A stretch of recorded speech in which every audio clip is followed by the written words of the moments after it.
चलिए देखिए चमकना। कल हम लोगों ने पढ़ा था गंगा नदी के बारे में, और गंगा नदी के बारे में जो मैं आपको कल बताया था, इसके बारे में क्या बताया था जरा देखिए। गंगा नदी भारत की सबसे लंबी नदी है। गंगा नदी जब भारत की सबसे लंबी नदी है तो जानिए कि मैं इसके बारे में आपको बता चुका हूँ कि इसकी जो कुल लंबाई है 2525 किलोमीटर। जब जानिए कि इसकी जो कुल लंबाई है 2525 किलोमीटर, तो ये जो आपका देख लीजिए, इधर आपका हिमालय पर्वत, ये आपकी प्रायद्वीपीय क्षेत्र है। प्रायद्वीपीय क्षेत्र हम लोग वैसे भूखंड को कहते थे जो तीनों तरफ जानिए कि जल से घिरा रहता था। ये जो भारत का जो दक्षिणी छोर है, भारत का दक्षिणी छोर है आपका त्रिभुजाकार, क्योंकि एक तरफ इसकी बंगाल की खाड़ी है, नीचे में हम आपको बताए थे कि हिंद महासागर है, और इधर में जानिएगा कि आपका जो अरब सागर है। तो वैसा भूखंड जो तीनों तरफ जल से घिरा रहता था, वैसे भूखंड को हम लोग नाम दिए थे प्रायद्वीपीय भूखंड का।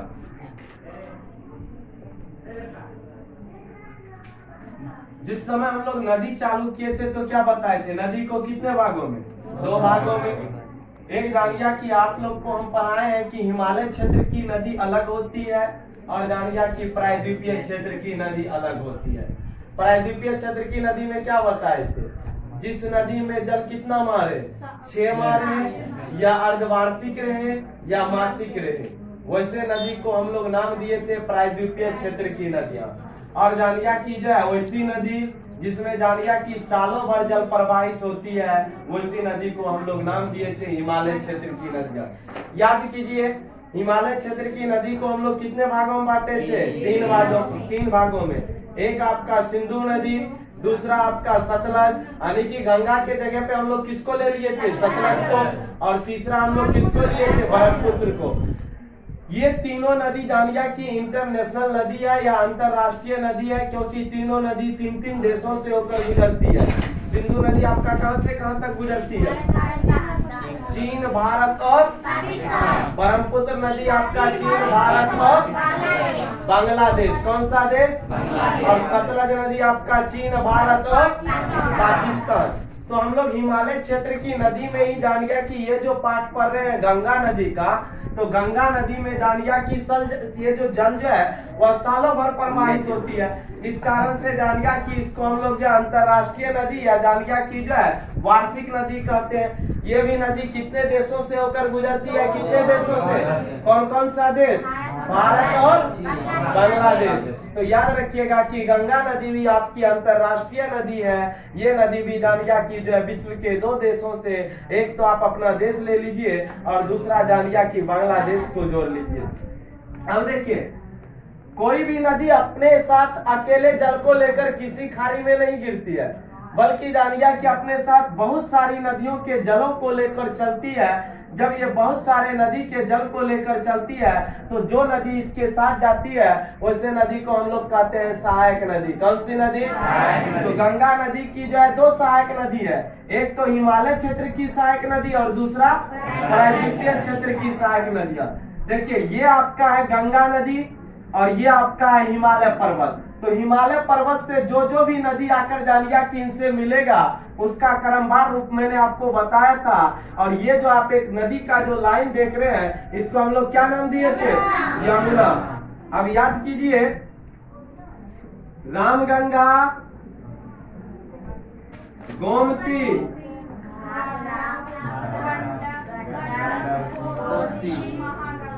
घाघरा, गंडक, कोसी, महागंगा। देखिए पुनः ये सीरियली रूप से है। हिमालय क्षेत्र से निकलने वाली वैसी नदियां जो गंगा की सहायक नदियां हैं, उसका क्रम इस प्रकार से है: यमुना, रामगंगा, गोमती, घाघरा। चलिए, ये तो बात हो गई हिमालय क्षेत्र की। जब प्रायद्वीपीय क्षेत्र की बात करेंगे तो प्रायद्वीपीय क्षेत्र से भी गंगा की 6 नदी निकलती है जो कि गंगा की सहायक नदियां हैं। तो हम लोग क्रमवार रूप से किसी भी चीज को पढ़ते हैं तो पहला मैं आपको बताया था चंबल, चंबल के बाद सिंध, सिंध के बाद बेतवा, बेतवा के बाद केन, केन के बाद टॉन्स, टॉन्स के बाद सोन।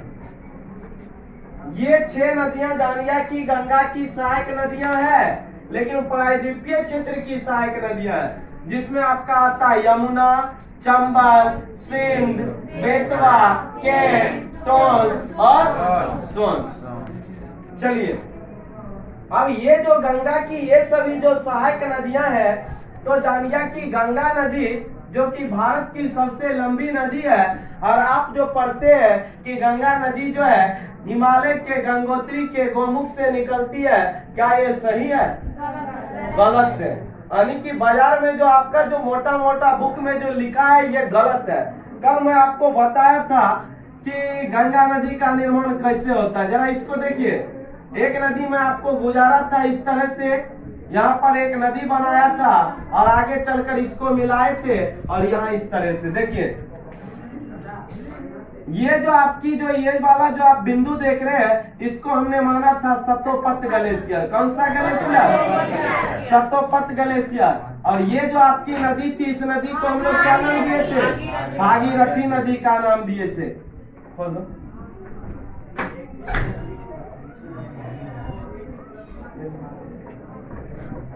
देखिए यह है तो सतोपत ग्लेशियर। सतोपत ग्लेशियर से कौन सी नदी निकलती है? भागीरथी नदी निकलती है। अब यहाँ पर जो 2 नदी आप देख रहे हैं ये 2 नदी जो है आगे चलकर किस नदी का निर्माण कर देगा? अलकनंदा। तो अलकनंदा नदी का निर्माण किन 2 नदियों के मिलने से? एक तो धौली गंगा और दूसरा विष्णु गंगा। पुनः इस बात को पहले समझिए। भागीरथी नदी का उद्गम स्थल अगर कोई ग्लेशियर है, सतोपत ग्लेशियर। कौन सी ग्लेशियर? ग्लेशियर हम लोग वैसे क्षेत्र को कहते थे जहाँ पे बर्फ जम जाता हो, जहाँ पर क्या होता हो? बर्फ जम जाता हो। और देखिए ये जो आपका ये धौली गंगा और विष्णु गंगा है, ये दोनों नदियां निकलती आपके जानिएगा उत्तराखंड के उत्तरी दिशा से गंगोत्री के गोमुख से, और आगे चलकर यही किस नदी का निर्माण करती है? अलकनंदा।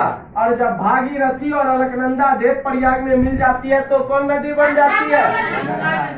लेकिन देव प्रयाग से पहले कई सारा प्रयाग होता है। प्रयाग मतलब क्या होता है रे? जहाँ पर 2 नदियां मिलती है उसको क्या कहते थे? चलिए ये है आपका जानिया की गंगा। यहाँ पे आपको मैंने बताया था जहाँ पे इन 2 नदियों का मिलन होता है उसको हम लोग कहते हैं विष्णु प्रयाग। विष्णु प्रयाग के बाद कौन प्रयाग? कर्ण प्रयाग। कर्ण प्रयाग के बाद रुद्र प्रयाग। देखिए विष्णु प्रयाग में मैंने आपको बताया था जब अलकनंदा एवं धौली गंगा, जब अलकनंदा एवं धौली गंगा आपस में मिल जाती है तो वैसे प्रयाग को कौन सा प्रयाग? कर्ण प्रयाग में अलकनंदा एवं पिंडार, अलकनंदा एवं जब आपस में मिल जाती है तो कौन प्रयाग? कर्ण प्रयाग। और जब जानिया की अलकनंदा एवं मंदाकिनी आपस में मिल जाती है कौन प्रयाग? और जब जानिया की अलकनंदा और भागीरथी देव प्रयाग में मिल जाती है कौन नदी बन जाती है? तो गंगा नदी का निर्माण ऐसे होता है नहीं कि जानिया की गंगोत्री के गोमुख से निकलता है। आप पुनः समझिए। इसके अलावा मैं आपको बताया था गंगा नदी भारत के 5 राज्यों से, कितने राज्यों से? 5 राज्यों से होकर गुजरती है। जब गंगा नदी भारत के 5 राज्यों से होकर गुजरती है तो उसमें मैंने आपको क्रमवार रूप से बताया था क्या क्या बताया था। देखिए सबसे पहले उत्तराखंड, सबसे पहले उत्तराखंड के बाद यूपी, यूपी के बाद बिहार, बिहार के बाद झारखंड के बाद वेस्ट बंगाल। देखिए ये 5 राज्य से जानिया कि आपकी गंगा नदी गुजरती है। सबसे पहले कौन राज्य में प्रवेश किया? उत्तराखंड के बाद यूपी के बाद बिहार के बाद झारखंड के बाद। बात समझ में आया?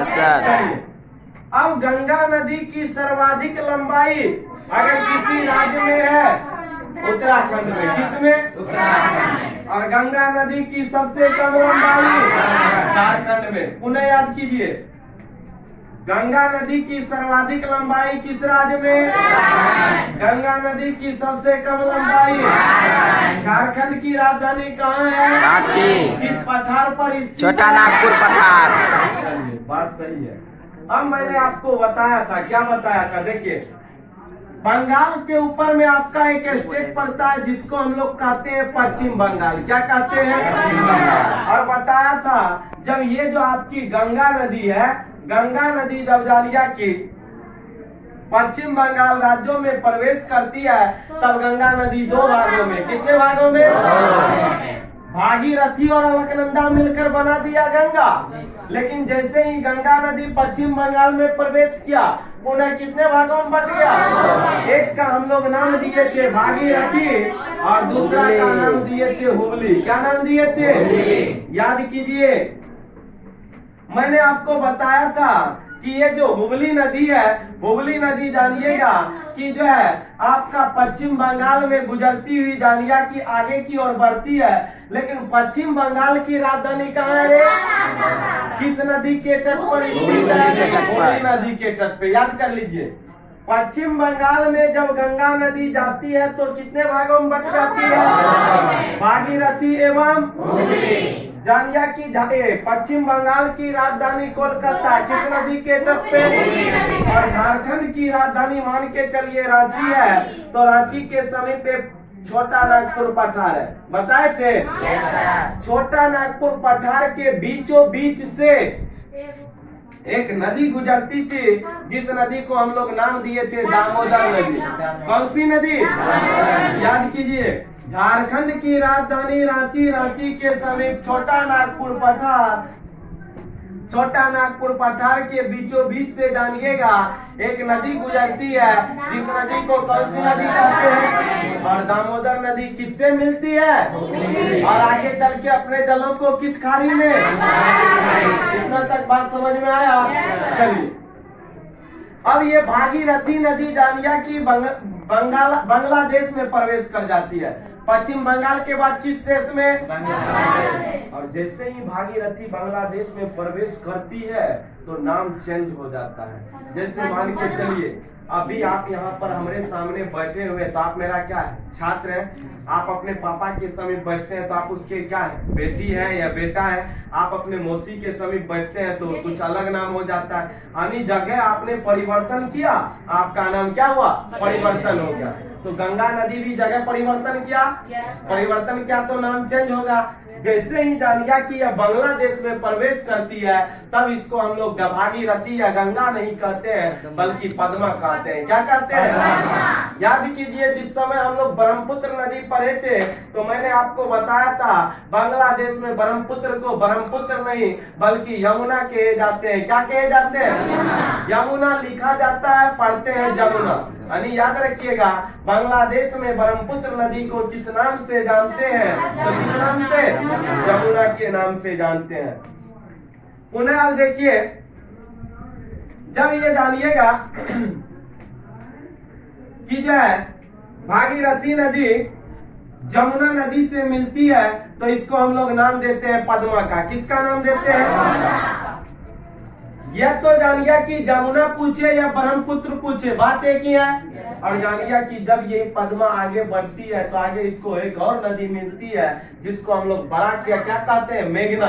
तो जानिया कि बराकिया मेघना नदी से जब ये मिलती है तब इसका नाम पड़ जाता है बराकिया मेघना। बराकिया मेघना। और जानिया कि बराकिया मेघना नदी भारत के अगर किसी राज्यों से होकर तो मणिपुर से निकलती है। किससे निकलती है?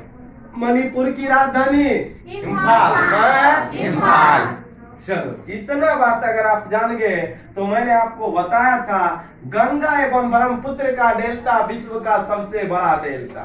गंगा एवं ब्रह्मपुत्र का डेल्टा विश्व का सबसे बड़ा डेल्टा में मैंने आपको क्या बताया था? मान के चलिए ये आपका मैदानी भाग है। बताए थे ना, धरातल पर कितने प्रकार की आकृति? पर्वत, पठार और मैदान। पर्वत का विस्तार क्या %? 30%। कितना परसेंट? 30। पठार का विस्तार 27%। कितना परसेंट? 27। मैदान का विस्तार 43%। 43%। तो मान के चलिए नदी जब मैदानी भाग में प्रवेश किया तो नदी का ढाल क्या हुआ? कम हो गया। इसके साथ जो कंकड़ पत्थर आएगा इस पर जमा हो जाता है। इस पर क्या हो जाता है? जब जमा हो जाएगा तो नदी के पानी को यह रोकने का कार्य करती है, लेकिन नदी का पानी किसी न किसी माध्यम से जानिया की गुजरती है और समुद्र में गिराती है। तो ये वाला क्षेत्र को हम लोग नाम देते हैं किसका? डेल्टा का नाम देते हैं। सुनिए, ये जो डेल्टा आप देख रहे हैं तो विश्व का सबसे बड़ा डेल्टा अगर किसी से बना है तो गंगा एवं ब्रह्मपुत्र के नदियों के संगम से बना है। गंगा एवं ब्रह्मपुत्र के डेल्टा को हम लोग सुंदरवन का डेल्टा कहते हैं। कौन सा डेल्टा? सुंदरवन का डेल्टा इसलिए कहते हैं क्योंकि जान गया कि वहाँ पर सुंदरी नामक वृक्ष, कौन सी वृक्ष? सुंदरी नामक वृक्ष पाई जाती है।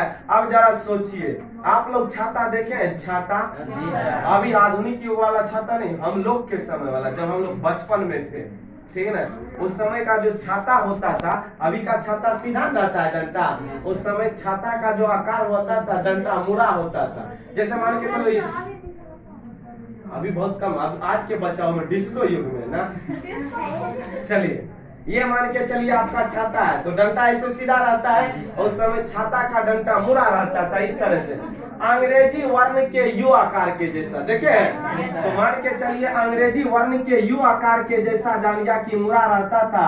तो सुंदरी नामक जो वृक्ष होती है उसकी जो जड़ें होती है वह यू आकार के जैसी होती है। कैसी होती है? एकरा देहाती भाषा में की कहते हैं तो तनी को समझ जाइए। कभी आपने सरसों का बीज देखे? सरसों का जो फसल देखे? सरसों की जब कटाई कर लेते हैं तो उसका जो शेष भाग बच जाता है कहते हैं खुट्टी। क्या कहते हैं? अरे मकई वाला नहीं होता है, धान वाला नहीं होता है, तो वे जो खुट्टी है ये यू आकार की वही खुट्टी है। अब मान के बताते हैं ना इसका वैसा क्यों है आकार। अब ये आपसे पूछ सकता है कि सुंदरी नामक वृक्ष के जड़ों की आकृति यू के जैसी क्यों होती है, तो याद कीजिए, ये आपका डेल्टा, ये आपका समुद्र, यही ना रे। अब समुद्र में दो क्रिया होती है, ज्वार और भाटा आता है ना। ज्वार मतलब पानी का ऊपर आना, पानी का, भाटा मतलब पानी का। अब मान के चलिए यहाँ पर वृक्ष आपका लगा हुआ है और वृक्ष की जो जड़ें अगर सीधी रहेगी, इधर से पानी गया तो वृक्ष को उड़ाते हुए चला जाएगा कि नहीं चला जाएगा। लेकिन अगर इसी वृक्ष की आकृति अगर पूरा मुड़ा हुआ हो तो पानी कुछ बिगाड़ पाएगा? नहीं बिगाड़ पाएगा। इसीलिए याद रखिएगा कि डेल्टा के क्षेत्रों में जो भी सुंदरी नामक वृक्ष होगा उसके जड़ों की आकृति कैसी होगी? यू आकार के जैसी होगी। कैसी होगी? चलिए बात समझ में आया? चलिए पुनः समझिए, डेल्टा का भूभाग बढ़ा हुआ प्रतीत आपको नजर आएगा। कैसा नजर आएगा? मान के चलिए ये आपका अपना जो है खुद का दरवाजा है, यहाँ पे गड्ढा है, आप धीरे धीरे इसमें मिट्टी भरते जाइए तो आपका दरवाजा पहले इतने गो था, ये गड्ढा था, अब धीरे धीरे मिट्टी बढ़ेगा तो आपका दरवाजा बढ़ता हुआ नहीं चला जाएगा। अब मान के चलो ये डेल्टा है, इधर से नदी मिट्टी लाते जाएगी तो डेल्टा की होगा? बढ़ते चला जाएगा। तो याद रखिएगा डेल्टा का जो आकृति होगा वह समुद्र की तरफ बढ़ा हुआ प्रतीत होगा, समुद्र की तरफ। चलिए इतना बात अगर आप समझ गए तो अब हम लोग चालू करते हैं इनकी सहायक नदियों के बारे में। देखिए मैंने अभी आपको बताया था गंगा की दो सहायक नदियां, यानी कि दो क्षेत्रों से निकलने वाली सहायक नदियां, एक हिमालय क्षेत्र की सहायक नदियां और एक प्रायद्वीपीय। तो जरा हम लोग पहले देख लेते हैं हिमालय क्षेत्र के बारे में। हिमालय क्षेत्र की सहायक नदियों में सबसे पहले कौन नदी? लेकिन दुर्भाग्य बस ये है कि यमुना नदी जानिया की जो इसके विपरीत दिशा में मिलती है। अब कैसे इस बात को जानिए, गंगा नदी गुजरती है आपका जानिया की पश्चिम से पूरब की तरफ, पश्चिम से पूरब की तरफ। अभी आप इस तरफ सीधा हो जाइए, आपका जो है अगर मान के चलिए हम लोग नक्शा की बात करते हैं तो पूरब इधर होगा या नहीं? पश्चिम इधर होगा, ऊपर वाले को क्या कहेंगे? नीचे वाले को। अब मान के चलिए आपका मुख अगर इस दिशा में हो और आप ऐसे खड़ा है तो आपके हाथ के ऊपर भाग में कौन सा दिशा बनेगा? उत्तर बनेगा। लेकिन कौन सा साइड, यानी दायां होगा या बायां होगा? बायां होगा। क्या होगा? बायां। और नीचा क्या होगा? तो गंगा नदी का ये वाला क्षेत्र की कहलाएगा? बयन कहलाएगा रे। और ये वाला क्षेत्र क्या कहलाएगा? दायां। दायां कहलाएगा। अब देखिए यमुना कहाँ से निकलती है? हिमालय से निकलती है। लेकिन जानिए कि गंगा की यही एकमात्र सहायक नदियां हिमालय क्षेत्र से निकलने वाले, जो कि जानिएगा गंगा के जो है बायां दिशा पे नहीं मिलके दायां दिशा पर मिलता है। किस दिशा पर मिलता है? दायां दिशा पर। ये क्वेश्चन अपवाद के रूप में जानिए कि इम्पोर्टेंट हो जाता है। गंगा की जितने भी सहायक नदियां हैं जो कि हिमालय क्षेत्र से निकलेगी, वह तो मिलेगा बायां तरफ, मिलेगा कि नहीं? लेकिन एग्जामिनर आपसे क्या पूछेगा? हिमालय क्षेत्र से निकलने वाली गंगा की वे सभी सहायक नदियों में से कौन एकमात्र सहायक नदियां हैं जो कि गंगा के बायां दिशा पे नहीं मिलके दाएं दिशा पर मिलती है? तो कौन? यमुना। और गंगा की सबसे लंबी सहायक नदी भी कौन सी? यमुना। यमुना की कुल लंबाई 1385 का मतलब 1385 क्या मीटर की किलोमीटर? किलोमीटर। और जानिए कि आपका यमुना नदी जो निकलता है उत्तराखंड के यमुनोत्री हिमालय से, उत्तराखंड के उन्हें जानिए जब ये उत्तराखंड के यमुनोत्री हिमालय से निकलती है तो इधर जो आप प्रायद्वीपीय में देख रहे हैं चंबल, सिंध, बेतवा, केन, ये मात्र जानिए कि 4 ऐसी, पहले हम लोग अपवाद वाला क्लियर कर लेते हैं जो क्वेश्चन अपवाद के रूप में है। चंबल, सिंध, बेतवा, केन, ये चारों ऐसी जानिए कि गंगा की सहायक नदियां हैं जो कि प्रायद्वीपीय क्षेत्र से निकलती है, तो अपने जलों को प्रत्यक्ष रूप से गंगा में नहीं मिलाती है, अपने जलों को यह मिलाती है यमुना में, अपने जलों को मिलाती है यमुना में। याद रखिएगा क्वेश्चन ये पूछेगा आपसे प्रायद्वीपीय क्षेत्र से निकलने वाली गंगा की वे सभी सहायक नदियों में से